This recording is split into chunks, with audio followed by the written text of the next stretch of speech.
I got to have a little bit of fun with this one. My client requested a t-shirt with "I'm a man, I'm 40" and Coach Mike Gundy's portrait on the shirt. For a little bit of context, the idea stems from a rant that Gundy had about a decade ago during a press conference. Come after me! I'm a man! I'm 40! Oklahoma State University is located right here in Stillwater, Oklahoma, where I'm located. So that's where this whole idea came from. I wanted to use a more recent photograph of Coach Mike Gundy for this t-shirt design because that rant happened about 10 years ago. I found a picture, and I also wanted to have a little bit of fun with it in the sense that I didn't want to do just a normal portrait on a t-shirt. I wanted to make it more on the cartoon side / maybe a little bit of caricature influence. So I found a picture that I liked, and then I changed up some of his features just a little bit to have some fun with it. I moved his temples in, I brought his cheeks out a little bit, and I elongated the lower portion of his face. So let's dive in.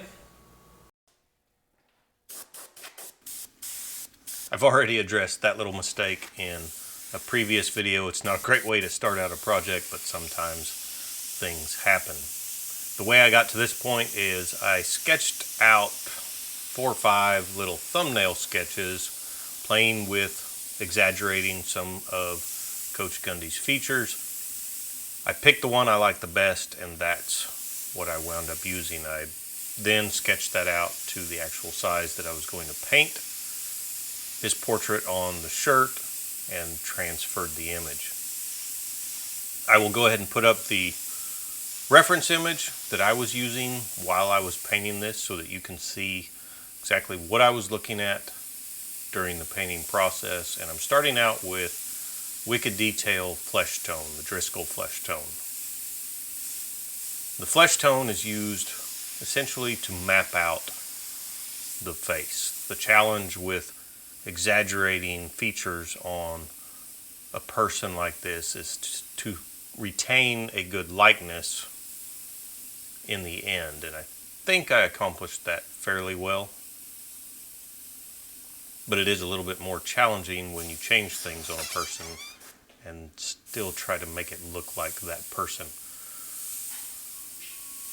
So at this stage I'm working on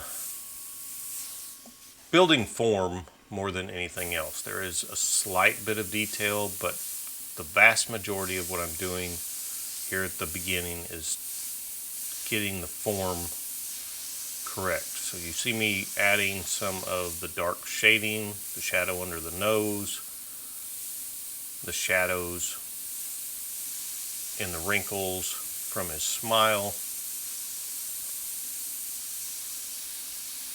That's not really detail in my mind, that's more form. Here I'm working on the mouth line.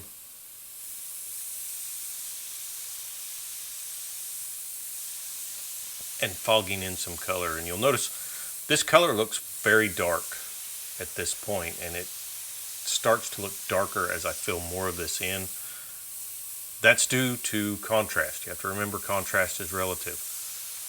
We have nothing for this color to contrast against at this point other than the white background. So it does look very dark, and I even question myself, to be completely honest, at one point while I was painting this, because I thought, maybe I should have added some white to this color before I began spraying.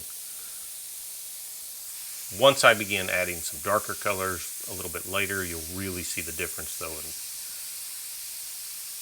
this color is not as dark as it appears right now. You may have noticed on the lips, I don't draw a line all the way around the lips, especially when I'm working on a male portrait. That will give you more of a female lipstick type look, which is not a good thing to have on a male portrait most of the time. So I try to keep that very light and not so defined. We can define it later with some highlights and some shadows. Again, working on the chin, building the shadow there. And I'm not going for 100% reproduction of this reference photograph. Again, I've changed some of the features. I wasn't going for a photorealistic approach. This is a t-shirt. I didn't want to spend an enormous amount of time on it. So I'm just using the reference image as a guide for building the form and the shading on his face.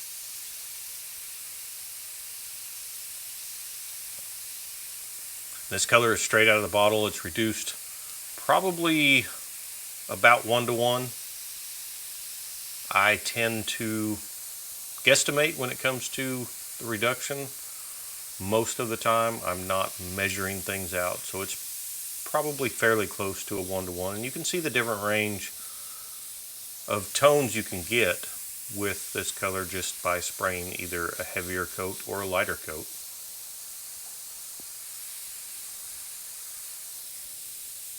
That shadow on the right side of his nose looks extremely dark at this point, but again, once I add some darker colors, the darker shading color into this, it'll become less dark.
You'll notice that although I'm going for more of a cartoonish approach on this particular portrait, I'm not going around and outlining everything with a very heavy outline. There you see me outlining the right side of his cheek, but then I bring shading in along with that. And you need to have some outline to define some of the features, but a very cartoon approach would be to go in and just outline everything heavily.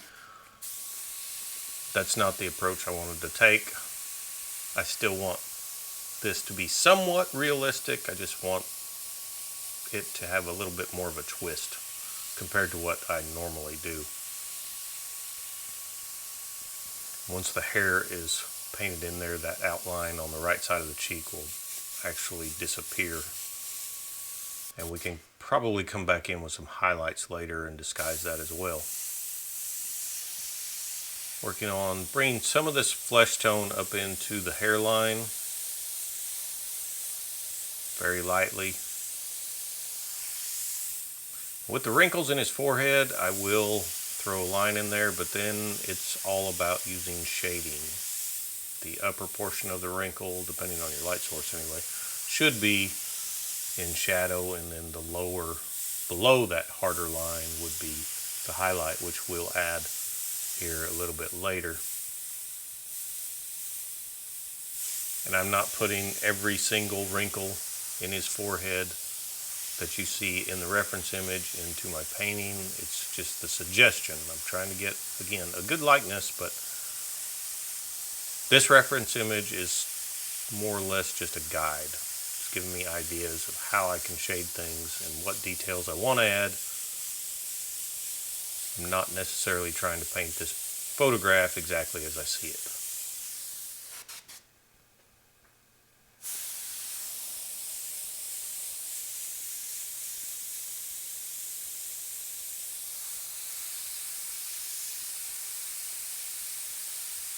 Adding some shading to the nose.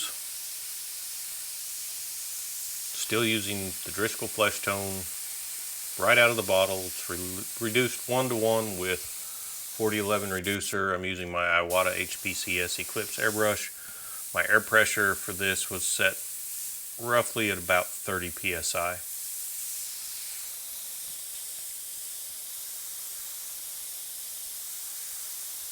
Again, just concentrating on building the form. The shadows and highlights on his face are what I'm trying to map out at this point.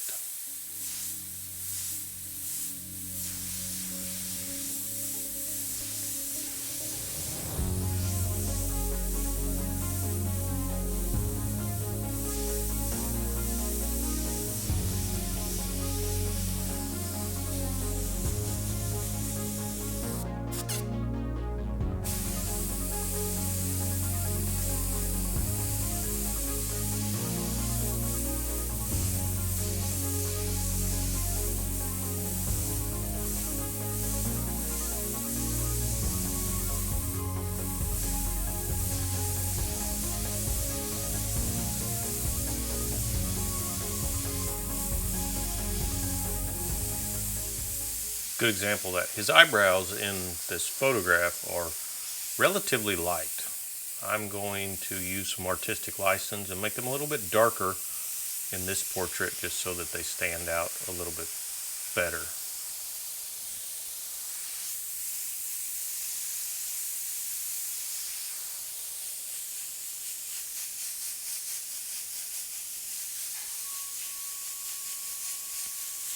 You probably notice I'm also painting some of this flesh tone over the entire face, even areas where you see highlights in the reference image. I'm still covering that with the Driscoll flesh tone, and that's because I prefer, when I'm working on t-shirt fabric, not to use the color of the shirt for the highlights. I want paint on the surface so that I'll have better durability and longevity for the artwork once it's been heat set. So we'll come back in with some white later to reestablish those highlights. I may keep it lighter with the flesh tone in highlighted areas, but I will always come back in with white to really punch in those highlights.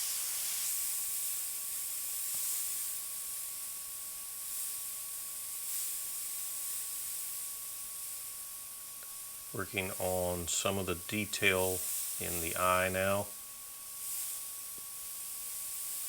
This is kind of where I get away from just the form. Really in the eyes, you can go ahead and start adding some detail because you need some thinner lines to establish a person's eyes and some of the features directly around our eyes. But for the most part, I'm still just working on building the form, getting a rough idea of what I'm going to do, where I'm going to take this.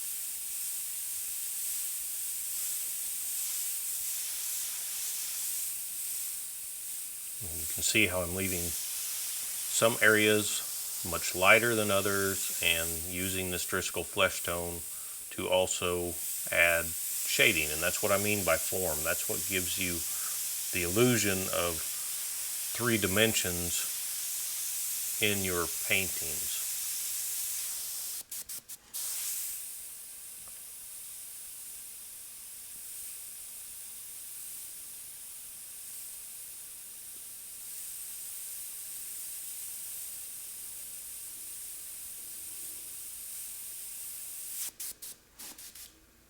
Again, looking at this color at this point, this looks very dark on this white background. And like I said, I even questioned myself at some point in this, thinking, man, I think this may be too dark. I don't know that this is going to work out all that well. But once you start coming in with a darker shading color, you'll see how light this color really is.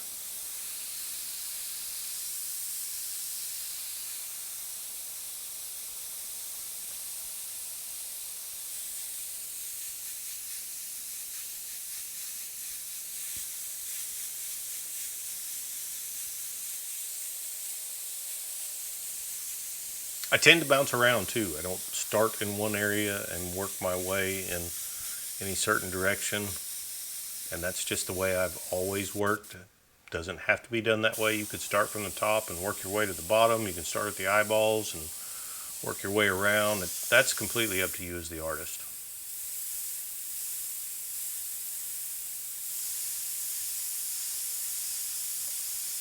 For the ears, I'm not going to get carried away. I just want to paint something that resembles an ear, and then we'll move on from there. So it's basically some shadows and then the outer portions of the ear, and that's really all you need for a portrait like this.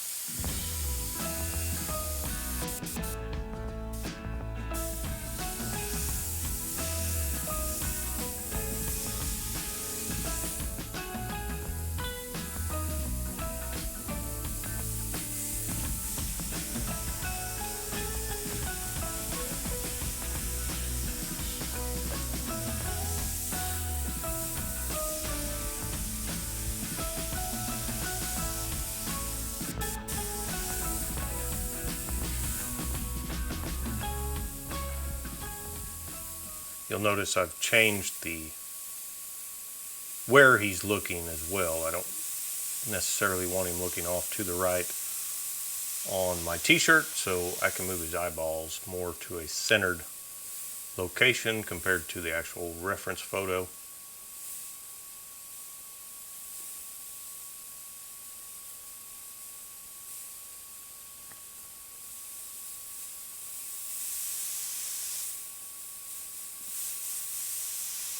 And I also add some of this Driscoll flesh tone into the whites of the eyes because, again, contrast is relative.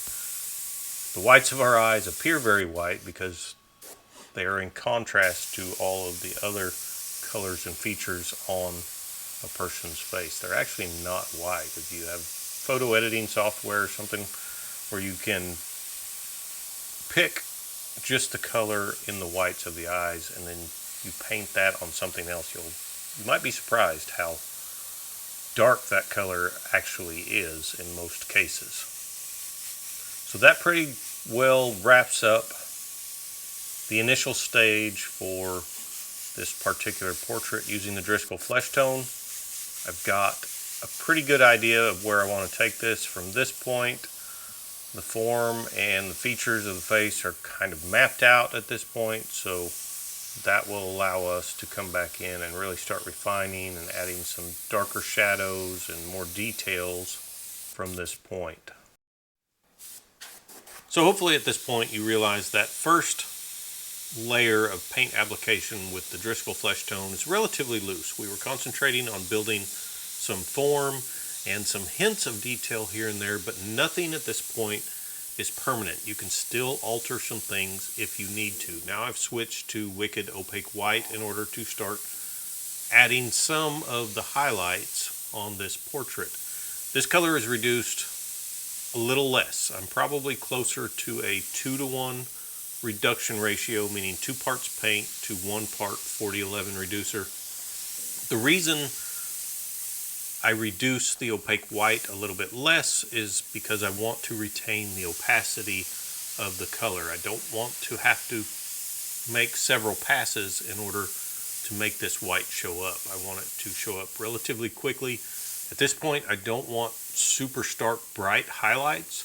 I want these to be a little bit more subdued, and working on t-shirt fabric actually is an advantage in that case because the fabric tends to soak up the white paint relatively easy and it makes it less noticeable. In order to get really good stark bright highlights on t-shirt fabric, you kind of need to make several passes and you need to allow the white to dry in between those passes. So for more subdued highlights, this works really well on t-shirt fabric. I've also noticed that I don't get color shifts as easily, it doesn't seem, when I'm working on t-shirt fabric. I don't know if that has to do with the fabric soaking up the paint or not, but I rarely get a color shift working on t-shirts.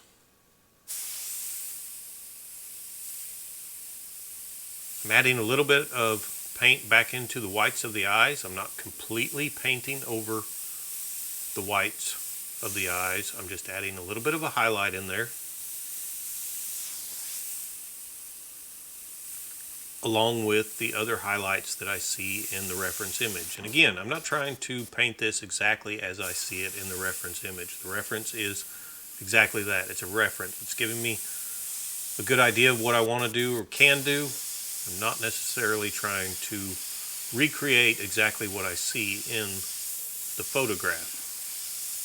The lighting in this photograph more than likely taken while he was in the football stadium, so you've got the overhead lights shining down, and that's why there's some really stark highlights and some different colors in that particular photograph.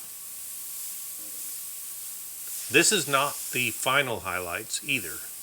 If you've followed any of my other content, you're probably aware that I really like to work in layers. Pretty much everything I do is working in layers to some degree.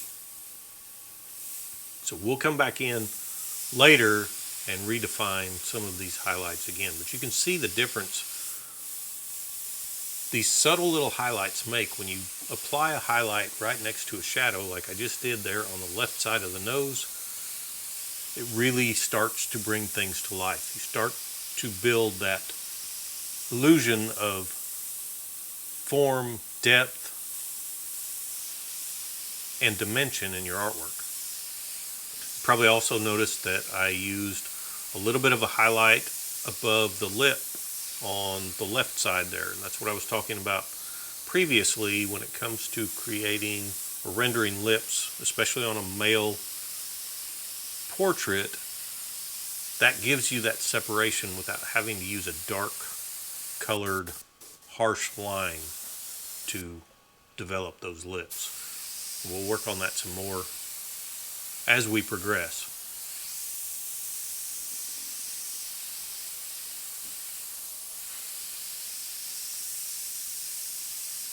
All of these highlights, again, are very subtle. Still working on the form. We're not really at the detail stage yet.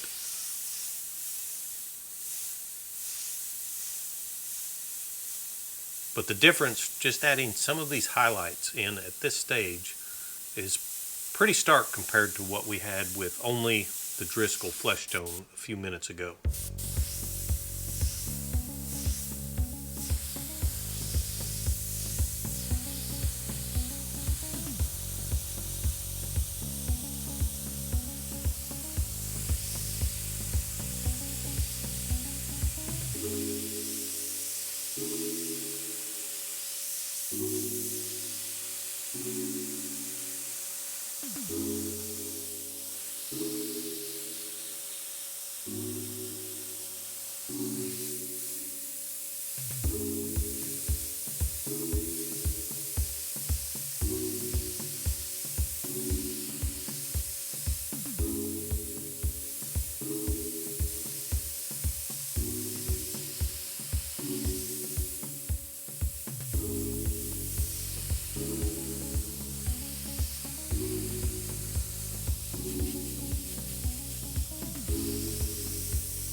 I was able to create some of the shadows or suggestions of shadowed areas with only the Driscoll flesh tone, and that's one advantage to using transparent colors, is the more paint you apply, the darker that color is going to get. Obviously, the less paint you apply, the lighter that color will be. So we were able to build some of the form and the shadows using only the Driscoll flesh tone from the beginning, and that gives me a good idea of where I want to go. It gives you that roadmap. Now I've switched to the primary shadowing color that I'll be using on this particular t-shirt portrait, and that is Wicked Detail Burnt Umber. And as I talked about earlier, you can really see how much darker this color is as I'm working on some of the detail in this eye compared to the Driscoll flesh tone that we've previously applied. as we get more of this color onto the shirt, that Driscoll flesh tone it'll appear to get lighter as we progress. Just working on some of the detail in this eye. For the most part, I'm still going to be concentrating on form while using this color.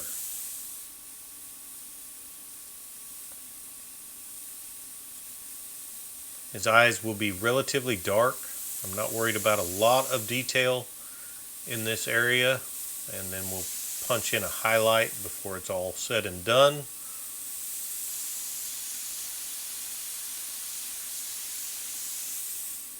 I'm working somewhat lightly. I'm not just blasting this color on. You can always go darker if you need to go darker. And you'll see some examples of that as we move along. For example, the nose right here. I'm spraying a very light layer of paint just to add some deeper shadows onto the nose. This color obviously will get much darker than that if you look at the eye that I just painted. It's not necessary to go to full saturation all the time. I talked about darkening up the eyebrows more to make them stand out. That's what I'm doing with this burnt umber now, and they will get darker than that. I talked earlier about how dark that shadow appeared on that right side of his nose. I just darkened it up even further using the burnt umber. You may have noticed that I've primarily done everything, actually I think I have done everything up to this point using only freehand, and I'm relatively certain that I completed this entire t-shirt using only freehand skills, and that's just my own preference. It's faster and easier for me to create something that's a little more loose, a little more free, like this particular portrait, working only in freehand. And working on t-shirt fabric is an advantage as far as freehand is concerned, in my opinion, because it's a lot more forgiving. The fabric will soak up the paint, and it makes it a lot easier for you to get some really fine detailed lines as well as your broader shading strokes. You can use masks, you could use freehand shields, you can use whatever tools you want to use when you're doing something very similar to this. But I would still encourage you to work on your freehand skills, because at the end of the day, freehand is king. Once you get to the point where you can pretty much paint anything you want freehand, or make your airbrush do whatever you want working only freehand, then you'll be able to paint really anything you want. Here you can see I'm adding or strengthening some of the shadows underneath his mouth, and there I just created a line directly above the chin. If you see a darker line in your reference image, there's nothing wrong with using a line. Just be soft with it, and you can always branch off and fade shadow off of it to really give you that form, that three-dimensional look. If it's not dark enough the first time, you can always go back over it like you just saw me do.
The hair is more or less just being blocked in at this stage. I'll add some dagger strokes at the very top of his hairline just to give the suggestion that there is some strands of hair in there, but for the most part I'm just going to block all of this in. We'll add some detail later with some highlights, but for the most part this hair is just going to be a solid color, especially on the lower ends, which you see me working on here. And now that Driscoll flesh tone is quite a bit lighter right next to all of that hair that I just put into this portrait.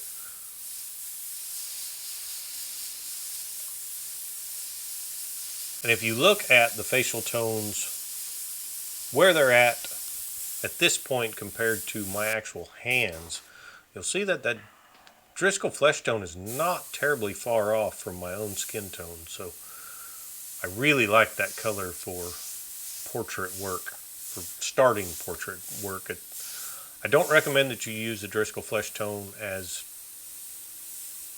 your only skin tone color, because we are all a little bit different, but it is a very good base to start from, and you can always change it later, and we'll look at changing this a little bit as we progress. I'll warm it up just a touch.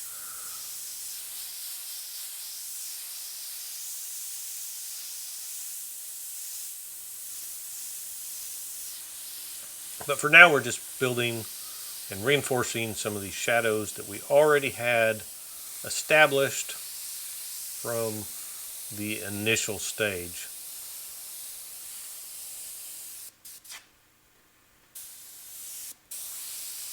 And as you progress, you might see an area that needs to get a little bit darker. It's okay to go back and darken an area up a little bit if you need to. It's a lot easier to start lighter and then add darker areas later versus trying to lighten an area that got too dark up once you realize that that was probably a little bit too dark.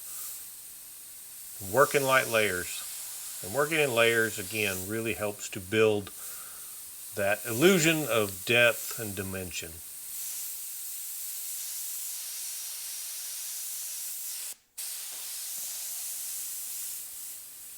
Working on some of the hair. Again, the sides of the hair are pretty well just blocked in. I'm not worried about detail in this area. I just want to get the color in there. But as I mentioned, for the top of the hair, I'm going to use some dagger strokes to suggest some individual hairs in that area. Before this is all said and done, I will come back in and really just start blocking all of that area in as well, but you'll still get that hint of some strands of hair in there, and then we can come back in, as I mentioned, with highlight colors and punch some of the highlights, those strands out a little bit more. I'm not worried about detail, super detail, or a very realistic look. Again, I'm going for a cartoonish feel with this particular portrait.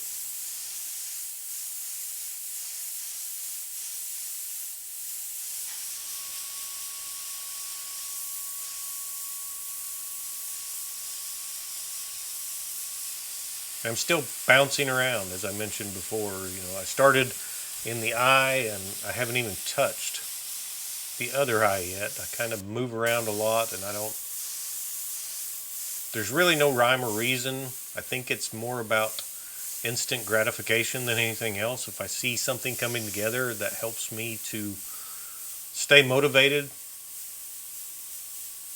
to keep working, and I see things coming along better when I complete a little bit of several different areas, if that makes any sense. Now I've jumped back over to that eye, the other eye, and this will be very similar to the other side. It's going to be very dark, slight bit of detail as far as lines are concerned, but for the most part, it'll be very dark. Those wrinkles I can reinforce with some very quick, darker lines, and we can come back and push those darker lines back a little bit if we need to, because they do look a little bit dark at this point.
Dagger strokes in the top of the head. Again, most of this will wind up getting blocked out before we are finished with this color, but there's still that suggestion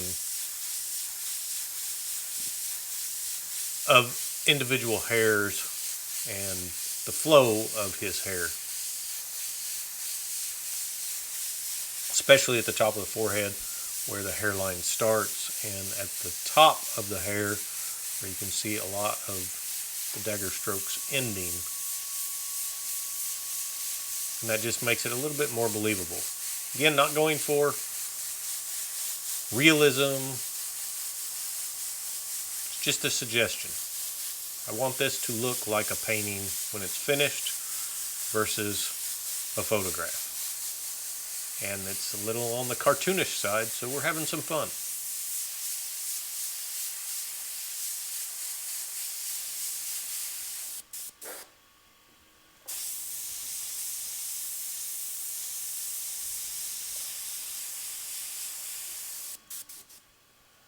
I wasn't crazy with the hairline on the sides of his forehead. How on the right side it kind of has that point coming out, but on the left side it doesn't. And you kind of see that in the reference image as well. So I decided to lessen that point on the t-shirt here in just a minute. I'm pretty sure I decided to change that. Talked about this earlier. Now it looks like that shadow underneath the nose needed to be a little bit darker, so I can always come back in and darken it up. Start out lighter because contrast is relative. We talked about that earlier. Once you start getting some darker colors surrounding what we already had established, you might see something that needs to be a little bit darker, and it's a lot easier to add paint to that later versus trying to lighten it up if you go too dark initially. Now you can really see how dark those eyebrows are, which I talked about earlier. There's the hairline that I'm altering slightly. And that will just about wrap up the burnt umber. A few minutes ago I mentioned warming this flesh tone up, and that's exactly what I'm doing here. This is Createx Illustration Scarlet Red. It's mixed about 1:1 with 4011 reducer, and I'm spraying this very, very lightly. Most of the time you'll see I'm pretty far away from the actual shirt as I'm spraying. It's a very light wash, just enough to warm up the flesh tone on this portrait. I will also use a hint of this color to bring some color into his lips. You want to be very careful with this, especially on a male portrait. If you get them too bright, again, it will look like they've got lipstick on. So this is a very light application, very quick in strategic areas.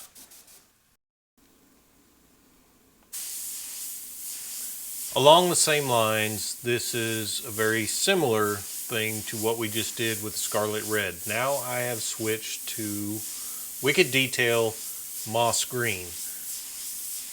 And I'm adding some of this moss green into the hair to create some darker shadows, but you'll also see me add this onto the actual skin tone of the portrait as well, just to slightly modify or change the skin tone in very strategic areas. This is something that I think a lot of beginning artists miss when it comes to rendering portraits, and that is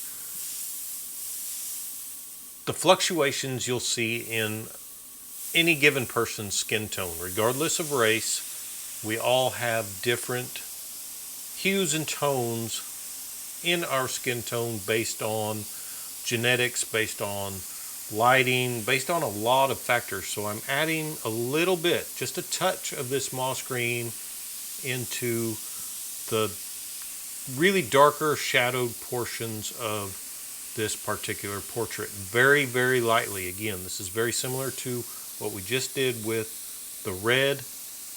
It's mixed roughly the same, about 1:1. I'm keeping the airbrush farther away from the surface and spraying a very, very light layer of this color in very strategic areas. You saw me put a little bit of it in the shadowed area of the wrinkles on his forehead. I'm working some of it in around his eyes, as well as the chin, nose, and mouth area, the neck, and in the hair. Again, in the hair, that just gives me some darker shadows in the hair when this color is contrasted with the burnt umber that we used previously.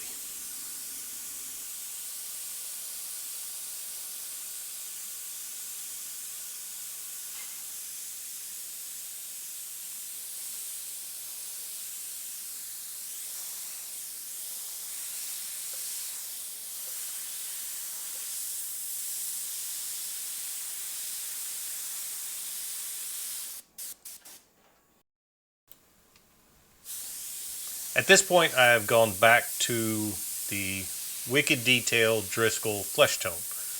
And the reason that I've gone back to this color, which by the way, this is the same mix that we used when we started this project out, but the reason that I've gone back to this color is to work on blending some of both the highlights we created earlier with the white, which are very subtle at this point, as well as some of the darker shadows that we created both with the burnt umber and the moss green.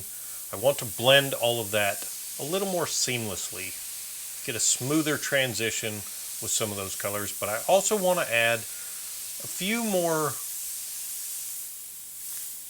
somewhat shadows, darker areas in the portrait that don't quite rise to the level of needing a true shadow color or a darker shade like the burnt umber or the moss green that we've used previously.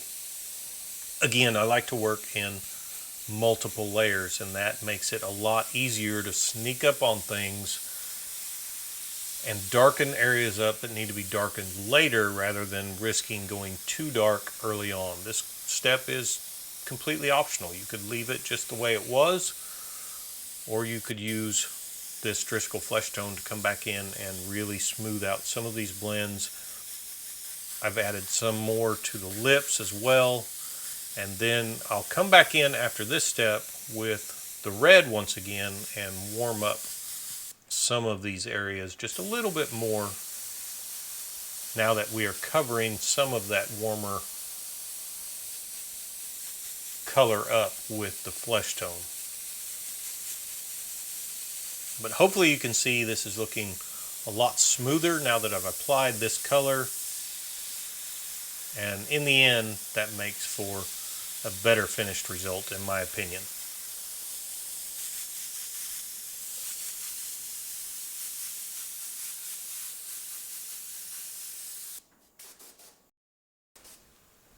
As I just mentioned, I've gone back to the Illustration Scarlet Red mix. This is the same mix we used previously, and now I'm going to add a little bit more of this color in to just warm up some of those areas that we lost after going over it with the Driscoll flesh tone. You can see I added a little bit more to the upper lip. Again, you want to be very careful working on the lips of a male portrait. You do want a hint of that red tone in there for this particular portrait, but you do not want to get carried away.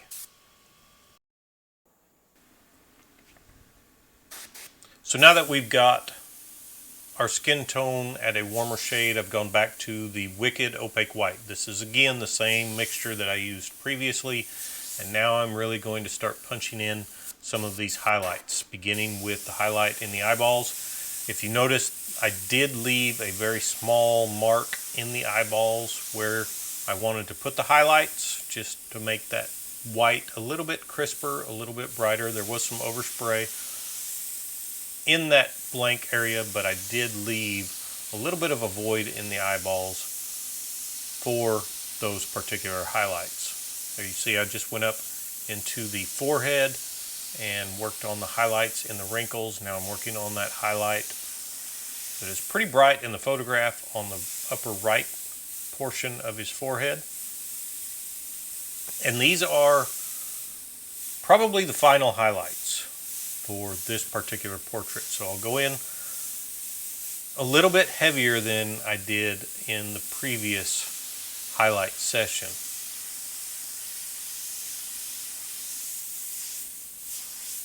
Also adding some highlights up into the hair to represent, I kept calling it strands of hair earlier. It's not necessarily meant to be individual strands because that's a terrible way to approach painting hair. It's more to represent clumps of hair, the highlights in different clumps of hair, and it just adds a little bit more interest into his hair versus almost just a solid dark color. We will come back over these highlights with the moss green and probably the burnt umber to kind of shift the color so they're not quite as bright in his hair.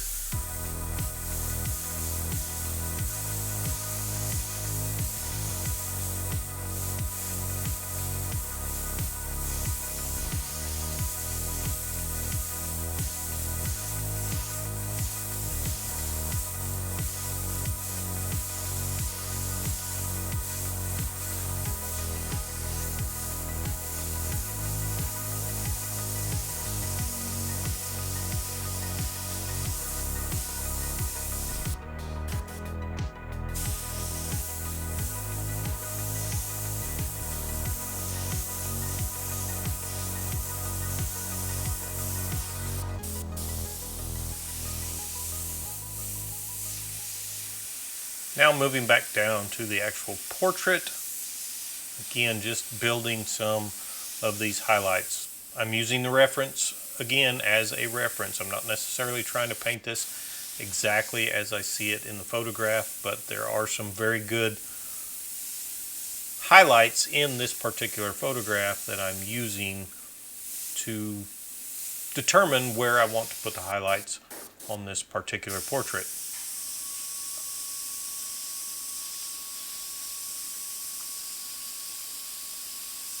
Brightening up the nose.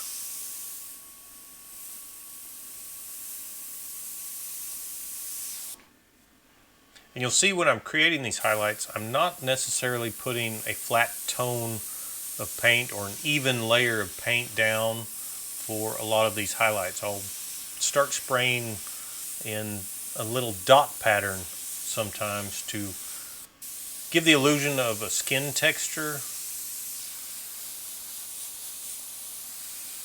And other times, like right along those folds in his skin, I can put a highlight right next to a shadow using a nice flat tone of color, and it works really well. See right here, I'm using a series of smaller dots, keeping the airbrush far away. I'm not making really nice defined dots, but using a dot pattern just adds to the believability in a portrait because it gives you the illusion of pores in your skin.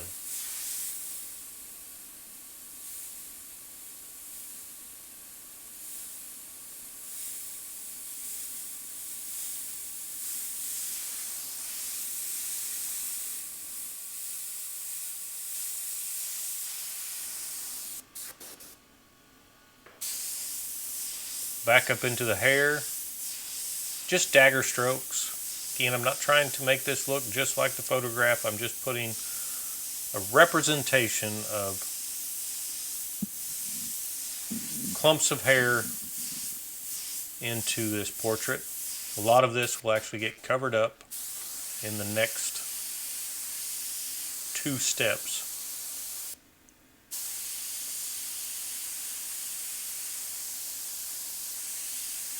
But I bounce around a lot. Regardless of what portion of a project I'm working on, I tend to move around a lot. I really haven't touched the bottom end of the face up until now, because as I'm working, I'm constantly evaluating other sections of whatever it is I'm working on to see what that needs. There you can see I just used a highlight to define the left side of that upper lip as well as the right side of the upper lip. Not a super bright highlight. I left it pretty subtle because, again, a super bright highlight will define it more than is necessary. Now adding some highlights to the right side of his cheek. Now I'm onto his chin. See, that highlight on the chin just makes a big difference compared to what it was just a moment ago.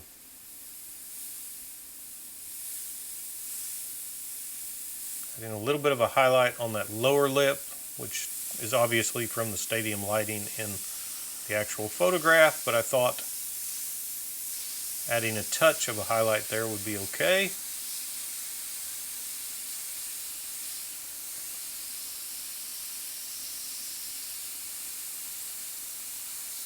The main goal is to try and paint what you see, portray what you see in whatever reference image you're using.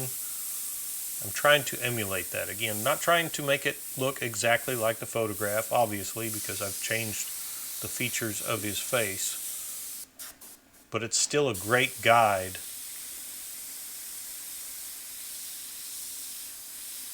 to use when you are trying to paint something complex like a portrait.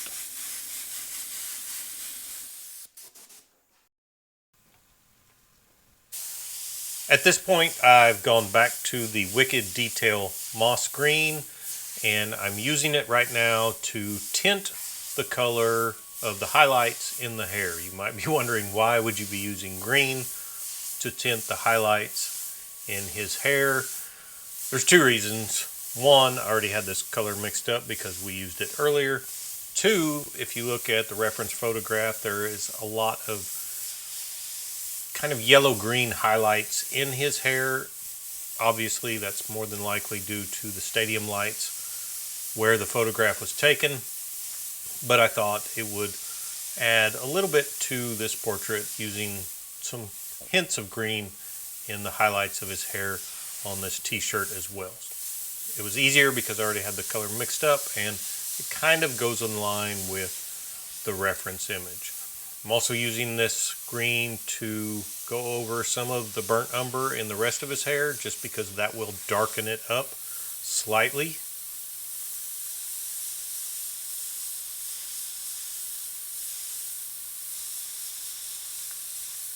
And I will also come back in and begin refining a few little shadows in his actual face as well using this color. Working on the separation at his mouth. I can go a little bit darker as far as this portion is concerned, but I'm using it very lightly there to get that U shape or V shape in the center of his lips, and then adding just a hint of this moss green into the darker shadows below his bottom lip, above the chin, below the nose. I'll add a little bit of this color to the sides of the nose where the skin is folded, and some other little additions to shadowed areas that we've already created. This is the finishing steps for this particular portrait. I will come back in with the burnt umber in just a few minutes to really punch out a couple more shadowed areas where I don't want the green color. The green color will tend to gray things out if you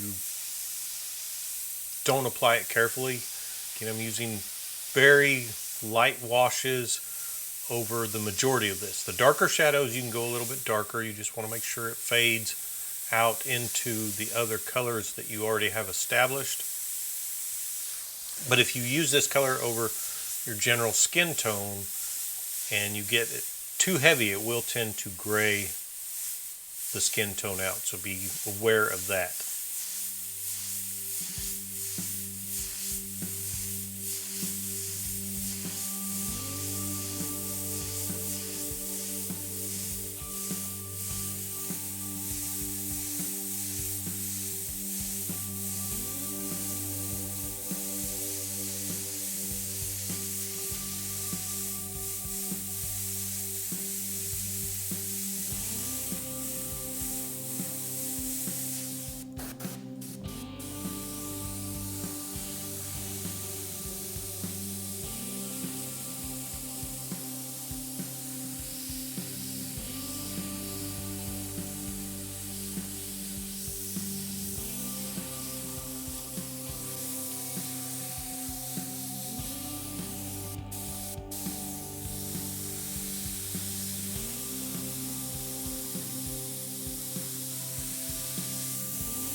You see I got just a little bit off my line there while I was adding this green to one of the wrinkles in the forehead. That's okay. Those little mistakes. You could come back in and cover that up with some white or even the Driscoll flesh tone. I think I'll just leave it as is. Part of a hand-painted project.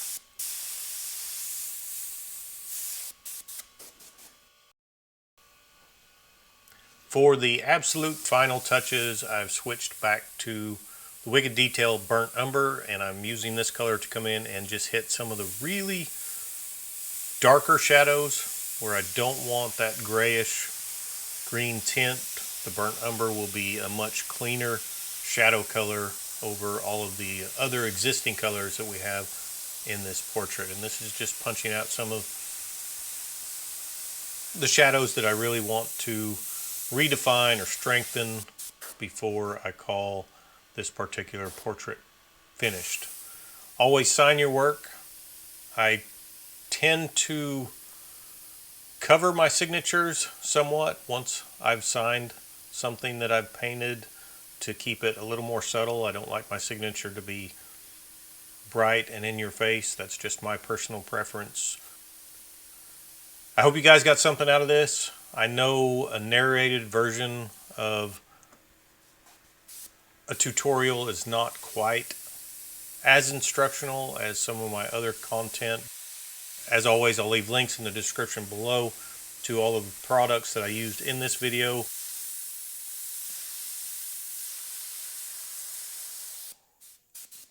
There's the final product once I added a orange halo and the lettering. If you guys got something out of this, remember to like, subscribe, and share. I'm Trevor with Wicked Art Studio. I'll see you guys next time.